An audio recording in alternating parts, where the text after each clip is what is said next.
The world Australia confronts today is dramatically different to that which we've been used to over recent decades. It's clear that this is the most strategically contested period since World War II. Australia's going to have to operate in a much more illiberal and hostile environment. The international rules-based order has been torn up by the likes of Xi Jinping, Vladimir Putin and Donald Trump. And Donald Trump's now dismantled what was left of the international trading system. For Australia to succeed, we need to be able to spend more on national security. We need to be able to protect ourselves in ways we haven't thought of previously. How we do this, how we pay for it, and what are the trade-offs are absolutely integral questions that need to be addressed by our leaders. To do this, though, we actually need a vibrant, dynamic, innovative economy at home.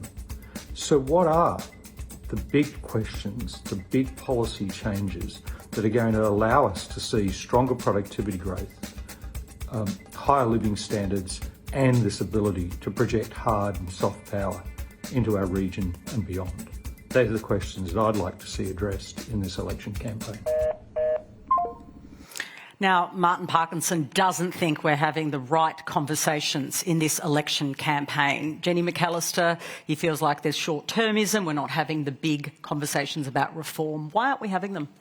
Well, I actually don't agree that we are not having big conversations. I mean, if you think about the discussion that we've been trying to lead from government over the last few years, some of the larger questions we've been trying to address is what is the shape of the Australian economy as we go into the future? We know there are really significant opportunities associated with decarbonisation, and we're trying to make space for investments. Martin's point is that he thinks we need to spend more on defence and we need to look at our revenue base. We need tax reform, don't we?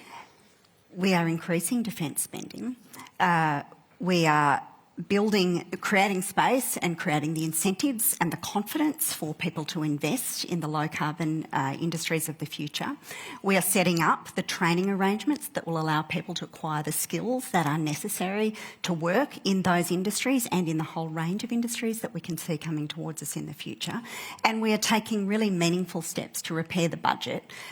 We have taken Liberal deficits and turned them into surpluses twice. We're reducing the deficit in this budget.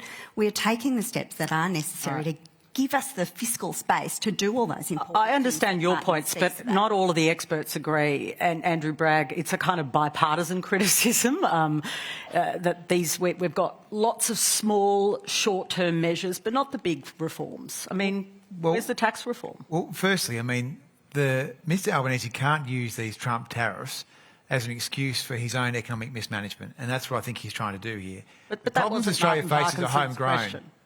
Martin Parkinson talks about big reforms that are needed for our country. Well, he needs to show leadership. I mean, the Trade Minister, Don Farrell, could be convening with all the other trade ministers around the world and working against this crazy tariff business, which is going to damage the United States and damage everyone else.